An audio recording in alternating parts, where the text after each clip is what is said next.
Good morning my dear students. हमने कल पढ़ा था माई स्कूल के बारे में, तो आज भी हम पढ़ते हैं माई स्कूल के बारे में। कल हमने क्या पढ़ा था? Different places in our school पढ़ा था कि हमारे स्कूल में क्या क्या कौन कौन सी प्लेसेस होती है। क्लासरूम्स होते हैं, लाइब्रेरी होती है, क्लासरूम में आप बैठ के पढ़ाई करते हो और टीचर पढ़ाती है, ठीक है। लाइब्रेरी में हम क्या करते हैं, जो एक्स्ट्रा नॉलेज गेन करने का शौक़ रखते हैं जो बच्चे, ठीक है, वो जाके वहाँ पे पढ़ाई कर सकते हैं। और वहाँ पे जो केयर टेकर होती है लाइब्रेरी की, वो या कोई सर या मैडम जो भी, तो वो क्या क्या करते हैं, वो एक तो बुक्स का ध्यान रखते हैं और बच्चों को बुक्स देते हैं पढ़ने के लिए। प्लेग्राउंड खेलते हैं, म्यूज़िक रूम म्यूज़िक सीखते हैं, इंस्ट्रूमेंट्स भी सीखते हैं, डांस रूम में हम डांस सीखते हैं, फर्स्ट एड रूम में अगर हमें चोट लग जाती है तो मैडम या कोई डॉक्टर हमारा थोड़ा सा पट्टी वट्टी बांध देता है, थोड़ी सी दवाई लगा देता है। प्रिंसिपल ऑफिस, प्रिंसिपल सर का या प्रिंसिपल मैम का जो ऑफिस होता है जहाँ वो बैठती हैं, उनको हम क्या कहते हैं, उसको क्या कहते हैं, प्रिंसिपल्स ऑफिस कहते हैं, ठीक है। जिसको भी बाहर से किसी के पेरेंट्स को मिलना होता है या आपको कोई इम्पोर्टेंट बात करनी होती है तो आपको भी प्रिंसिपल ऑफिस में जाकर ही प्रिंसिपल मैम से या प्रिंसिपल सर से बात करनी पड़ती है। स्टाफ रूम क्या होता है, जहाँ पर कि सारे टीचर्स बैठते हैं अपने फ्री टाइम में, जब उनका कोई लेक्चर नहीं होता, उनकी क्लास नहीं होती और बाकी काम करते हैं, जैसे कि कॉपीज़ चेक कर सकते हैं, आपके लिए कुछ टेस्ट पेपर्स बना सकते हैं, एग्ज़ाम पेपर्स बना सकते हैं। तो ये सब काम वो कहाँ पे करते हैं? स्टाफ रूम में करते हैं। ओके, तो हमने कल ये तो पढ़ लिया था कि various places in the school. अब स्कूल में एक्टिविटीज़ कौन कौन सी होती हैं? एक्टिविटीज़ में हमने देखा, हम देखेंगे कि we learn different things in our school. अब ये तो आप खुद भी सोच सकते हो कि आप स्कूल में क्या क्या सीखते हो। आप स्कूल में सीखते हो अपने टिफ़िन का खाना ना खाना, अपने टिफ़िन को किसी दूसरे को दे देना और जाके कैंटीन में खाना खाना, और आप सीखते हो बहुत सारा शोर करना, और आप सीखते हो ढेर सारा उधम मचाना, और आप सीखते हो मैडम से डांट खाना, और आप सीखते हो बहाने बनाना, और आप सीखते हो सारे टाइम ग्राउंड में झांकना कि कब गेम्स पीरियड होगा, कब हम बाहर जाके खेलेंगे, है ना। और कुछ सीखते हो, और ये सीखते हो कि जब ढेर सारे कपड़े करके घर ले जाते हो तो मम्मा से डांट पड़ती है। ये भी तो हम स्कूल में ही करते हैं, लेकिन हम और भी अच्छी अच्छी बातें सीखते हैं। ये तो छोटे छोटे बच्चों की शैतानियाँ हैं, ये बच्चों की शरारतें हैं, और जो सबको अच्छी भी लगती हैं। बच्चे थोड़े शैतान तो होने ही चाहिए ना, बिल्कुल बहुत दूसरे बच्चे अच्छे नहीं लगते। और जो बहुत सिंसियर बच्चे होते हैं, यस मैडम जो भी कहा वो करके ले आए, अब थोड़े दुष्ट तो होने ही चाहिए बच्चे, तभी तो मैडम लोगों को भी तंग करना चाहिए, मम्मा को भी तंग करना चाहिए, तभी तो मज़ा आता है। ठीक है। इसके अलावा जो आप अच्छी बातें सीखते हो, ये तो आप उधम करते हो, वो तो एक अलग बात है, लेकिन जो आप अच्छी अच्छी बातें सीखते हो स्कूल में, वो क्या क्या होती हैं? सबसे इम्पॉर्टेंट बात तो कि आप ढेर सारी पढ़ाई सीखते हो, और वो पढ़ाई इतनी इम्पॉर्टेंट होती है क्योंकि वो आपकी लाइफ के लिए सबसे ज़्यादा इम्पॉर्टेंट होती है। क्योंकि जब आप अच्छे से पढ़ते हैं, जो बच्चे जो अच्छे से सीखते हैं, जो बच्चे ध्यान से टीचर की बात सुनते हैं, उनका कहना मानते हैं, वो जब आप बड़े हो जाते हैं तो बहुत बड़े ऑफिसर बनते हैं, और वो जो चाहते हैं बनना वही बनते हैं। अभी आपने दिमाग में सोच रखा होगा ना प्लान, बड़े होके डॉक्टर बनूंगा, किसी ने सोचा होगा बड़े होके इंजीनियर बनूंगा, किसी ने सोचा होगा पायलट बनूंगा, किसी ने सोचा होगा कि मैं तो डिफेंस में जाऊंगा, आर्मी वाला बनूंगा, कैप्टन बनूंगा। ये सब सोचते रहते हो ना मन मन में। किसी ने सोचा होगा मैं तो पुलिस ऑफिसर बनूंगा। तो ये सब बनने के लिए ज़रूरी है कि जो टीचर समझाता है या टीचर बताती हैं, जो पढ़ाती हैं, उसको बहुत ध्यान से पढ़ना पड़ता है। और कभी कोई ये बोले ना, अरे यार बड़े होके पढ़ लेंगे, अभी तो अपन बहुत छोटे हैं, इससे काम नहीं चलता। हर क्लास को अच्छे तरीके से पढ़ना। बाकी आप दिन भर कुछ भी करो, बाकी आप दिन भर कितना भी हल्ला मचाओ, कितना भी खेलो, कितना भी शोर करो, कितना भी उधम करो, कितनी भी शैतानियाँ करो, ठीक है। आप मूवी देखो, आप शॉपिंग करने जाओ, चाहे आप कितने भी कपड़े गंदे करो, लेकिन सबसे इम्पॉर्टेंट होती है पढ़ाई। पढ़ाई को कभी डिस्टर्ब नहीं होने देना, ठीक है, क्योंकि अगर आपने पढ़ाई को डिस्टर्ब किया तो आपकी बाकी सारी चीज़ें भी डिस्टर्ब हो जाएंगी। आप पूछो कैसे? अगर आपको मान लो कि आपको अच्छी अच्छी ड्रेसेस पहनने का तो शौक़ है, अच्छा अच्छा टेस्टी टेस्टी खाना खाने का भी शौक़ है, और आपका मन भी करता है कि हम ट्रैवल पे जाएं, मतलब घूमने फिरने जाएं, तो ये सब आप कब कर पाओगे? जब आप बड़े होके अच्छे से ऑफिसर बन पाओगे, तभी तो आप अच्छे अच्छे ब्रांडेड कपड़े पहन पाओगे। तभी तो आप अच्छे से शॉपिंग पे जा पाओगे, आप घूमने जा पाओगे, आप टेस्टी टेस्टी खाना खा पाओगे। लेकिन अगर आपने पढ़ाई गड़बड़ कर दी ना, पढ़ाई नहीं की, तो आप कुछ भी नहीं कर पाओगे। तो आपकी जो इतनी सारी विश लिस्ट है, इतनी सारी जो विशेज़ है, वो सिर्फ एक पढ़ाई ही पूरी करती है। अगर जो लोग पढ़े लिखे होते हैं, जो लोग अच्छे से पढ़ते हैं, जो बच्चे, वो बड़े होकर अच्छे ऑफिसर बनते हैं और उनके पास ढेर सारे पैसे होते हैं, और जब पैसे होते हैं तो वो अपनी सारी विशेज़ पूरी कर सकते हैं। लेकिन अगर किसी के पास पैसे ही नहीं होंगे, किसी के कोई ऑफिसर ही नहीं बन पाएगा, तो वो बेचारा दूसरों को देखता रहेगा, इसके पास इतनी बड़ी गाड़ी है, काश मेरे पास भी होती, है ना। तो इसीलिए सारे काम करो दिन भर, लेकिन आपकी जो पढ़ाई का काम होता है, जो पढ़ाई जिस वक्त करनी होती है ना, उस सबको कह देना, अपनी छोटी बहन को कह दो, भाई को कह दो, मम्मी पापा सबको कह दो कि डोंट डिस्टर्ब मी, अभी मैं पढ़ रहा हूँ, अभी मुझे कोई डिस्टर्ब नहीं करेगा। ठीक है, फिर देखना आप वही बनोगे जो आपके मन में विश है, ये मेरी गारंटी। ठीक है, चलो तो अब हम देखते हैं कि हम स्कूल में तो पढ़ाई लिखाई सीखते हैं, इसके अलावा फिर देखो जब एनुअल फंक्शन होते हैं तो उसमें हम डांस करना सीखते हैं, हम गाना गाना सीखते हैं, हम कोई और प्रेजेंटेशन देते हैं। इसके अलावा कुछ बच्चों को अगर पेंटिंग का शौक़ है, गाने का शौक़ है, खेलने का शौक़ है, तो जो भी आपकी हॉबीज़ हैं वो हॉबीज़ भी आप कहाँ पर सीखते हो, आप पूरी कैसे कर सकते हो? आप स्कूल में कर सकते हो, है ना। स्कूल में ढेर सारे कंपटीशन होते हैं। अगर मान लो कोई बच्चे की हैंडराइटिंग बहुत अच्छी है, तो उसको कैसे पता चलेगा कि वो कितना अच्छा लिखता है, उसकी हैंडराइटिंग कितनी सुंदर है? तो ये कंपटीशन हम कराएंगे, और जो सबसे अच्छी जिसकी हैंडराइटिंग होगी उसको फिर प्राइज़ मिलेगा। तो ये सब आपको कहाँ सीखने को मिलता है? स्कूल में सीखने को मिलता है। यानी कि आपकी हॉबीज़ भी आप कैसे पूरी कर सकते हो? स्कूल में भी आपकी हॉबीज़ पूरी हो सकती हैं। अगर मान लो गेम्स पीरियड है और किसी ने आपको कोई ज़बरदस्ती तो है नहीं कि नहीं तुम्हें तो क्रिकेट ही खेलना है, अगर आपको मान लो फुटबॉल खेलना पसंद है तो आप फुटबॉल खेल सकते हो। आपको थोड़ा सा फ्री टाइम मिला, आपकी हॉबी है फुटबॉल खेलना, आपको मज़ा आता है तो आपने फुटबॉल खेल लिया। यानी कि हॉबीज़ भी थोड़ी थोड़ी पूरी हम करते हैं स्कूल में।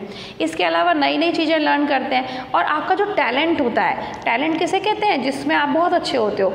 भाई पढ़ाई तो है ही सही अपनी जगह, ठीक है, लेकिन इसके अलावा हो सकता है कोई बच्चा इतना इंटेलिजेंट हो, इतना स्मार्ट हो कि पढ़ाई के साथ साथ वो बहुत अच्छी पेंटिंग भी करता हो।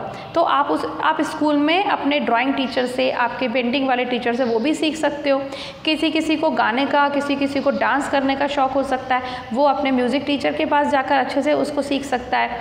इसी तरीके से किसी को गेम्स में, स्पोर्ट्स में इंटरेस्ट होता है तो आप स्पोर्ट्स सीख सकते हो अपने स्पोर्ट टीचर से। स्विमिंग से सीख सकते हो स्विमिंग टीचर से। तो बहुत सारी चीज़ें ऐसी होती हैं जो आपको घर पे नहीं सीख सकते हो बट स्कूल में ही सीख सकते हो। अब हर किसी के घर में तो स्विमिंग पूल बनाओगे नहीं, या ज़रूरी थोड़ी ना कि आपकी मम्मा को, आपके पापा को, दादाजी को, दादी जी को, किसी को बहुत अच्छा गाना आता हो। तो सारे टीचर्स कहाँ से लाओगे? घर पे तो नहीं हो सकता। तो ये सब आप कहाँ सीखते हो? स्कूल में सीखते हो। अब हम कह रहे हैं कि और एक और बात, हमारा दिन जो होता है वो प्रेयर से शुरू करते हैं। स्कूल में आके सबसे पहले प्रेयर की जाती है। तो इसका मतलब ये है कि हम भगवान जी को थैंकफुल होते हैं, भगवान जी को थैंक्स बोलते हैं। किस चीज़ के लिए? भगवान ने क्या किया? भगवान ने हमें ये लाइफ दी है, भगवान ने हमें इतना सुंदर बॉडी दी है, भगवान ने हमें हेल्दी बनाया है, इतने अच्छे मम्मी पापा दिए हैं, इतने अच्छे दादा दादी, नाना नानी दिए हैं, इतने अच्छे टीचर्स दिए हैं जो आपको इतने अच्छे से पढ़ाते हैं और कभी कभी पिटाई भी कर देते हैं, है ना, अच्छे टीचर्स। तो ये सब देने के लिए भगवान जी को थैंक यू बोलना चाहिए। और एक और बात बोलनी चाहिए कि भगवान जी मुझसे भी, मैं भी कभी कोई गलत काम ना करूँ, कोई गलती ना हो, और अगर मुझसे कोई गलती हो जाती है तो मुझको माफ़ कर देना। ठीक है, तो इसलिए हम भगवान को सुबह सुबह याद करते हैं, प्रेयर करते हैं। घर से कितने बच्चे प्रेयर करके आते हैं? कोई नहीं, उठ ही नहीं पाते हैं। तो देखो, घर में आप प्रेयर करते हो कि नहीं कर पाते हो, लेकिन आप स्कूल में आके तो प्रेयर करते हो। ठीक है, तो छोटे बच्चे तो बहुत प्यारे प्यारे होते हैं, उनकी प्रेयर तो भगवान जी तुरंत सुन लेते हैं। लेकिन एक बात ध्यान रखना, कभी कभी कुछ बच्चे बोलते हैं मैडम हमारी तो विश पूरी ही नहीं करते भगवान। तो भगवान वही विश पूरी करते हैं जो आपके लिए अच्छी होती है। ऐसा नहीं होता है कि आपने कुछ भी बोल दिया और भगवान ने वो विश पूरी कर दी। अब एक बात बताओ, जब आप मम्मा से कुछ भी मांगोगे, अगर आप मम्मा से बोलोगे कि मुझे रोज़ 4 पिज़्ज़ा खाने हैं, तो क्या मम्मा खिलाएगी? या आप पापा को बोलो कि नहीं नहीं मुझे तो रोज़ ही 4 बर्गर खाने, तो क्या पापा लाएंगे? क्यों? क्योंकि मम्मा और पापा जानते हैं कि वो आपके लिए नुकसानदायक है। ठीक है। अब एक बात बताओ, भगवान जी तो सबके मम्मी पापा होते हैं, पूरी दुनिया के मम्मी पापा होते हैं, तो फिर वो कैसे आपकी गलत गलत विशेष पूरी कर देंगे? तो कभी कभार ऐसा लगता है कि नहीं नहीं मेरी विश तो सही है, मैं तो अच्छी बात बोल रहा हूँ, मैं तो अच्छी बात चाहता हूँ, लेकिन भगवान जी को पता होता है कि वो विश अच्छी नहीं है, इसीलिए वो विश पूरी नहीं करते, और जो वो विश पूरी करते हैं जो कि आपके लिए अच्छी होती है। ठीक है। तो सुबह सुबह प्रेयर करना बहुत इम्पॉर्टेंट है, और छोटे बच्चे तो बहुत प्यारी प्यारी प्रेयर बोलते हैं, इसीलिए भगवान जी तुरंत ही सुन लेते हैं। इसके ये भी हम स्कूल में सीखते हैं। दूसरा होता है लंच करना। अब लंच करने में कोई सीखने के वाली बात थोड़ी ना है, वो तो हम घर पे भी करते हैं मैडम, और वो तो हम स्कूल में भी करते हैं। तो इसमें सीखना क्या है? अब इसमें सीखना ये है कि घर पे तो आप सिर्फ आपका खाना खाते हो, ठीक है, आप कभी मम्मी के साथ इतनी शेयरिंग नहीं करते, ठीक है, लेकिन जब आप स्कूल में खाना खाते हो, आपके दोस्तों के साथ खाना खाते हो, तो आप शेयर करना भी सीखते हो। जैसे कभी ऐसा होता है कि कभी आपका कोई फ्रेंड है वो टिफ़िन लाना भूल गया, ठीक है, तो आप क्या करोगे? क्या उसको भूखा रहने दोगे कि तू तो बाढ़ में जा, मैं तो खा रहा हूँ? ऐसे तो नहीं। फिर आप क्या करोगे? अपना थोड़ा खाना उसके साथ शेयर करोगे ना। तो ये एक अच्छी बात होती है। आपको पता है कि आपके दोस्त के पास कोई चीज़ नहीं है, आपको उसके साथ शेयर करनी चाहिए, तो आप उसके साथ शेयर करते हो, और ये अच्छी एक आदत होती है जो आप स्कूल में सीखते हो। ठीक है। इसके बाद ये कह रहे हैं प्लेग्राउंड में हम गेम्स खेलते हैं। तो ये तो अपन बात कर चुके कि खेलना कूदना, शैतानी करना, कपड़े गंदे करना, मम्मी से डांट खाना, टीचर से डांट खाना, ये सब आप स्कूल में ही सीखते हो। और ये डांट खाना कोई बुरी बात नहीं है, ये तो छोटे बच्चों की क्वालिटीज़ होती हैं जो टीचर्स को भी पसंद होती है और मम्मा को भी पसंद होती हैं। समझे? ओके। अब हम क्या, sometimes we also go for picnics from our school. Picnic पे भी जाते हो, वहाँ पे कितना एंजॉय करते हो? We all enjoy with our friends and teachers at a picnic spot. तो हम टीचर्स के साथ और अपने दोस्तों के साथ कितना एंजॉय करते हैं। उस दिन तो आपको बड़ा ही मज़ा आ जाता है, क्योंकि पढ़ाई तो होगी नहीं, मज़े करो, आज तो ढेर सारा खाओ पियो, है ना। अच्छा, नेक्स्ट होता है सपोर्ट स्टाफ इन अ स्कूल। तो हमने अभी क्या पढ़ा? School activities.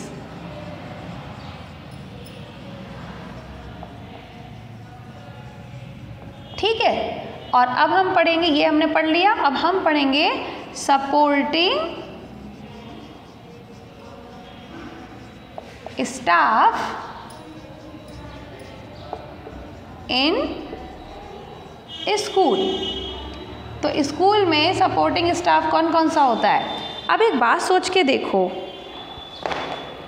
कि क्या स्कूल में अगर ऐसा होता कि बच्चे होते, मैडम होती और प्रिंसिपल सर होते या प्रिंसिपल मैम होती, तो क्या हो जाता सारा काम? लेकिन नहीं। अगर मान लीजिए स्वीपर नहीं होता तो फिर सफाई कैसे करते? और बच्चे क्या गंदे क्लासरूम में आके बैठ सकते थे? कितने मच्छर काटते, कितनी बीमारी हो जाती। इसी तरीके से जो घंटी बजाने वाले पियन होते हैं वो भी अगर नहीं होते तो वो काम कौन करता? इसी तरीके से सारे काम ज़रूरी होते हैं। तो आपको समझ में आया? चाहे कोई स्वीपर है, चाहे कोई पियन है, चाहे कोई वॉचमैन है, ठीक है, ये सारे काम ज़रूर होते हैं। बस ड्राइवर अंकल अगर नहीं होंगे तो आपको घर से लेके आएगा कौन? जाएगा। आप कैसे आओगे? कितनी प्रॉब्लम हो जाएगी। ज़रूरी थोड़ी ना कि हर किसी के पापा के पास सुबह सुबह इतना टाइम हो। इसके अलावा गार्डनर, आपके जो स्कूल में इतने सुंदर सुंदर पेड़ होते हैं, इतनी ग्रीनरी होती है जिससे कि आपको फ्रेश एयर मिलती है, वो गार्डनर करता है। ठीक है। तो ये सब अगर नहीं होता तो आप कैसे स्कूल में अच्छे से रह पाते? ठीक है, स्कूल तो गंदा हो जाता। और रात को वॉचमैन नहीं होता तो फिर कोई चोरी भी कर सकता था सामान की। तो हम क्या देखते हैं, हमारे स्कूल में एक स्वीपर होता है। स्वीपर क्या करता है? स्कूल की साफ सफाई करता है। ठीक है। ओके। दूसरा होता है वॉचमैन। वॉचमैन, अच्छा, स्वीपर की स्पेलिंग लिखती हूँ, ये बच्चा कोई भी कॉपी में नहीं लिखेगा, SWEEPER। स्वीपर क्या करता है? स्कूल की साफ सफाई करता है। ठीक है, झाड़ू लगाता है, पोछा लगाता है। दूसरा होता है WATCHMAN, वॉचमैन। वॉचमैन मतलब रात को जो सिक्योरिटी गार्ड खड़ा रहता है, रात भर वो आपके स्कूल के बाहर वो वॉचमैन जो होता है वो रात भर आपके स्कूल की सेफ्टी करता है, ताकि स्कूल में से कोई भी इम्पोर्टेंट चीज़ कोई चुरा के ना ले जाए। तीसरा होता है डॉक्टर।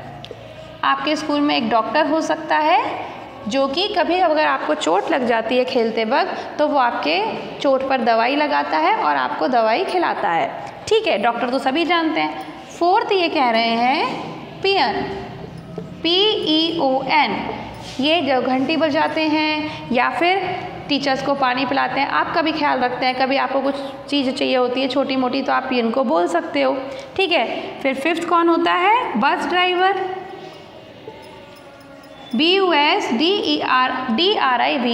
बस ड्राइवर अंकल तो कितने इंपॉर्टेंट होते हैं। अगर ये सुबह टाइम पे नहीं आएंगे तो आप स्कूल कैसे आओगे। और सिक्स्थ होता है एक GARDNER, गार्डनर। गार्डनर को क्या कहते हैं? GARDE, सॉरी हाँ ई भी आता है बीच में, GARDEN गार्डन और ERR तो जो गार्डन की देखभाल करता है, उसमें सुंदर सुंदर फूल लगाता है, पेड़ लगाता है, ताकि बच्चों को वहाँ खेलने में, वहाँ बैठने में अच्छा फील हो और आपको फ्रेश एयर मिले, उसे हम क्या कहते हैं? गार्डनर।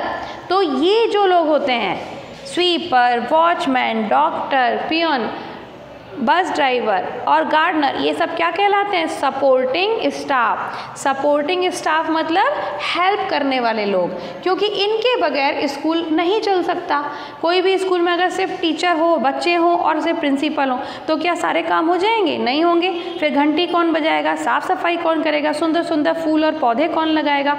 आपको घर से लेके कौन आएगा? तो इसके लिए ये सारे, ठीक है, ये सारे के सारे लोग बहुत इंपॉर्टेंट होते हैं। सपोर्ट करना मतलब किसी की सहायता करना, तो इनको सपोर्टिंग स्टाफ कहा जाता है, क्योंकि ये हमारे को, टीचर्स को और बच्चों को पढ़ाने में और पढ़ने में सपोर्ट करते हैं। ठीक, तो अभी इस चैप्टर में इतना ही है। कल हम एक एक्टिविटी करेंगे, हार्ड वर्ड्स लिखेंगे और जल्दी जल्दी इसकी एक्सरसाइज करके इस चैप्टर को कंप्लीट भी करेंगे। तो सब बच्चे ध्यान से पढ़ना, और ये कोई कॉपी में नहीं लिखेगा, ध्यान रखना। जो मैं बोलूँगी सिर्फ वही लिखेगा कॉपी में। ये तो आपकी बुक में ऑलरेडी लिखा है, मैंने समझाने के लिए लिखा था। ठीक है, तो बच्चे सब अच्छे से पढ़ रहे हैं, ऐसे ही पढ़ते रहो। कल मिलते हैं, कल हम इस चैप्टर को फिनिश करते हैं। ठीक है, ओके बाय।